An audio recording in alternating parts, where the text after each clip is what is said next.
if you don't know, now you know,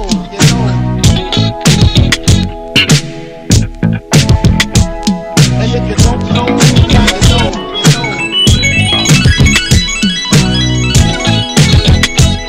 And if you don't know, now you know,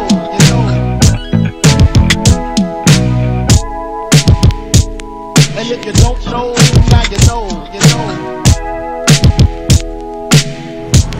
What's up? I'm Johnny, I'm 18, and this is my story, so if you don't know, now you know. Yeah, look for me. It's about more than spitting silly, gritty rhymes. Hitting blacks or getting shot 50 times. Guys are bad as glory, can't be about getting mines by saying I committed crimes and just lying to get my shine. What a tragedy that that's become the blueprint. They spit about they I was born in Riverside, California, raised here, also raised in the church. My dad was a commander. I was a little Royal Ranger running around in the back. Family was great. We were doing a lot of things in church, and I had a lot of fun, you know, just going to church, being around a lot of your friends. Everything was good, and then stuff started to happen. Like, I started messing up in school, getting into fights. I was little, like 9, 10 years old, started getting into fights because people were picking on me. And people might not know, like, I had really tough times when I was a little kid. I didn't even want to be alive. It came to a point where I wanted to commit suicide at the age of 11.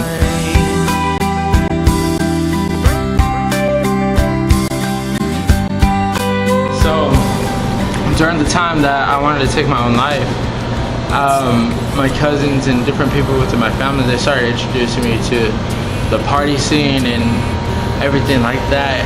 I've seen a lot of crazy stuff. I actually started DJing from my brother. I seen people pass out. I seen people almost overdose on Nas, ecstasy, anything you could possibly imagine.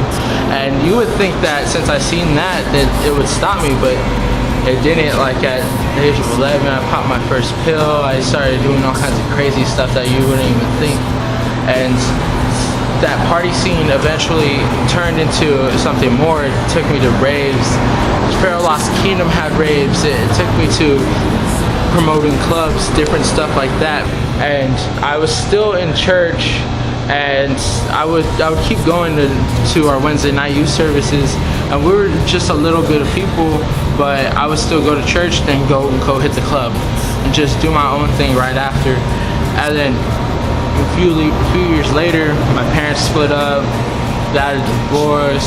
I like hit rock bottom. I just went all crazy. I went all out. I went to a 2-night rave.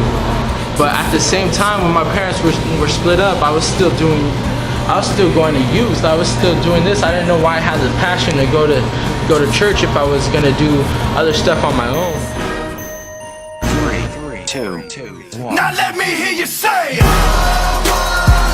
everybody say. Well, during summer, I went to the youth convention, and that's when God started to open up my eyes. He started to show me that I needed to be in instead of being on the fence. And so I started to be more into the youth ministry. I started going more. I started being more productive within it. God showed me a promise, an early taste of what He had in store for me. I was going to these meetings with Pastor Dow, Drew, Bubs, and Pharaoh, and I was seeing the plans that Pastor Dow had for the church, the plans that not only he had, but also what God had for us. And I knew one day I was going to be a part of it. And now I'm a part of it, and now we're working together, and we're going to build this ministry for God.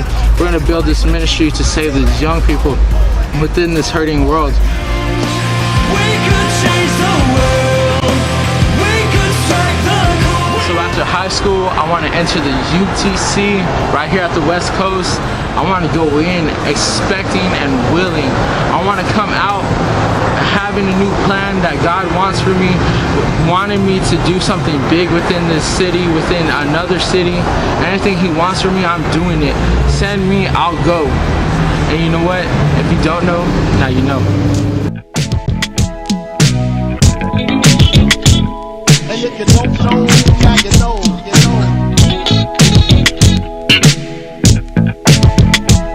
And if you don't know, now